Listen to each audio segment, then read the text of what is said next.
गलील में एक शादी होती है, उस शादी के अंदर यसू भी है, यसू के शागिर्द भी हैं, मरियम भी है। महफल, मैं की महफल जमी है, मैं की महफल, और उस मैं की महफल में ये सारे जनाब ये सारे शरीक हैं। और जब मैं पीते पीते ख़त्म हो गई तो यसू की माँ मरियम जो है वो कहती है कि यसू की माँ ने उससे कहा कि उनके पास मैं नहीं रही। यसू ने उससे कहा, ऐ औरत, ये अपनी माँ से कह रही है, ऐ औरत मुझे तुझसे क्या काम है। जाहिर है ये जब बंदा बेखुद हो जाता है पी पी के ना, तो फिर माँ को भी कहता है औरत, उसे माँ भी औरत ही लगती है, कोई औरत। जी आप लोगों ने ये वीडियो देखी। अच्छा, इस वीडियो में हकीम साहब ने मुकद्दसा मरियम की जात पर 2 वार किए हैं, यानी कि 2 दलीलें पेश की हैं और गलत तशरीह करके जो है ना वो लोगों के दिलों में वार करने की कोशिश की है। इसने जो है वो पहली नंबर पर एक दलील पेश किया कि मरियम जो है वो यूसुफ की बीवी थी। हालांकि इसको ये पता नहीं है कि यहूदी रवायत के मुताबिक कि जब किसी की मंगनी भी हो जाती थी ना तो वो इसकी बीवी ही गिनी जाती थी, बल्कि इसके इवज किताब मुकद्दस में ये लिखा हुआ कि यूसुफ ने उसको उस वक्त तक ना जाना जब तक कि उसके बेटा पैदा ना हुआ। ठीक है, तो ये आपकी पहली दलील का रद्द हो गया। अच्छा, दूसरी दलील इसने पेश की है कानाए दलील की।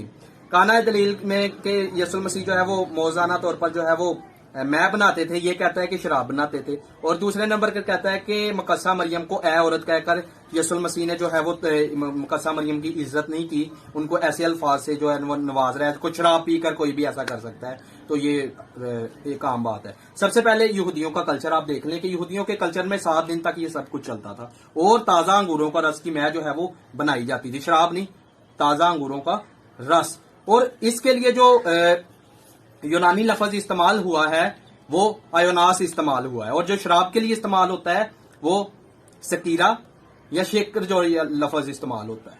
तो यहां लफ्ज जो इस्तेमाल हुआ है वो क्या हुआ है, आयोनास, ताजा अंगूरों का रस।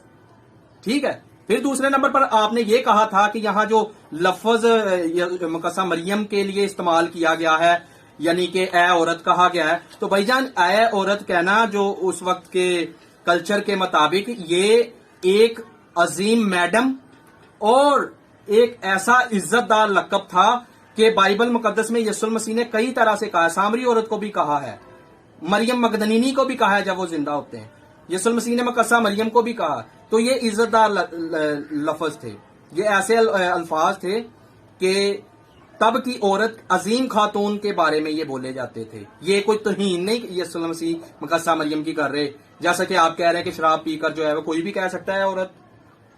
ठीक है, अपने अल्फाज को दुरुस्त करें और आप असल मतन को पढ़ें।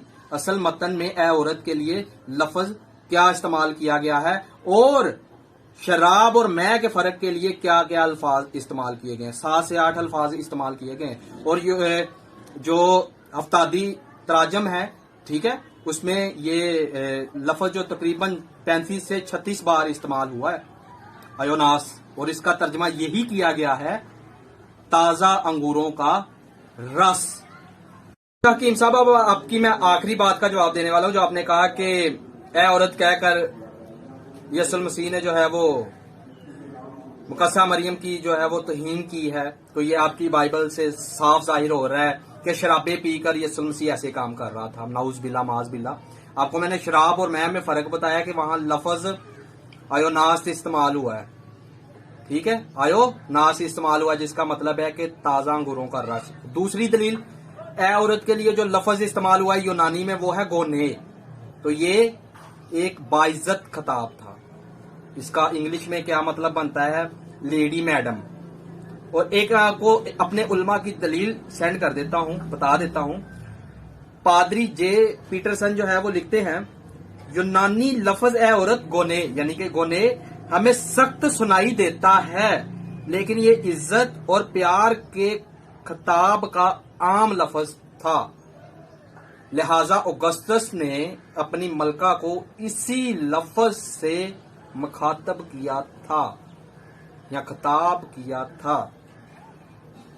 ठीक है, तो ये हो गया आपकी सारी वीडियो का रद्दे पेश, जो आपने मुकद्दसा मरियम की कहा कि आपकी बाइबल मुकद्दसा मरियम की तौहीन कर रही है और यसुल मसीह की तौहीन कर रही है। लास्ट पे इसने कहा कि ये जो नीचे आपकी पोस्ट पे आके गालियां देते हैं मुझे, ठीक है, आप ऐसी बात करेंगे, अगर कोई نعوذ باللہ معاذ باللہ کوئی مسیحی یہ سوچ بھی نہیں سکتا اگر کوئی حضور صلی اللہ علیہ وسلم کی شان میں گستاخی کرے گا یا ایسا کچھ سوچے گا جس طرح سے آپ کہہ رہے ہیں.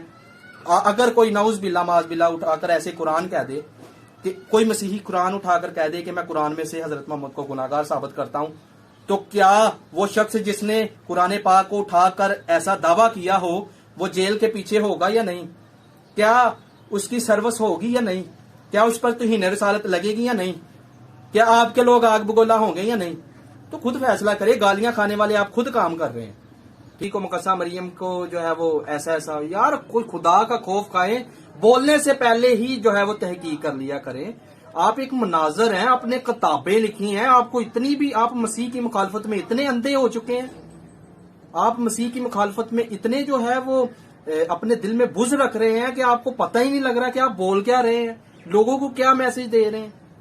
او بھائی خدا کا خوف کھائیں، آپ کس ہستی کے بارے میں بول رہے ہیں جس کے بارے میں تمام مذاہب کے لوگ جو ہے وہ خود کہہ رہے ہیں کہ یہ ایک پاکیزہ لڑکا ہے، یہ جو ہے وہ روح القدس کی طرف سے حاملہ ہوا ہے. اور مقدسہ مریم کے بارے میں آپ کیسے کیسے الفاظ بول رہے ہیں، کیسے آپ تحقیق کر رہے ہیں، کیسے تشریح کر رہے ہیں. میں حکومت سے بھی کہنا چاہوں گا کہ یہ غلط تشریح کر رہا ہے، اس کو چاہیے کہ ہم سے سیکھے. یہ چیلنج اٹھ کر رہا ہے. آپ خود ہی اندازہ لگائیں کہ یہ کیا کہنا چاہ رہا ہے، کیا کرنا چاہ رہا ہے. God bless you.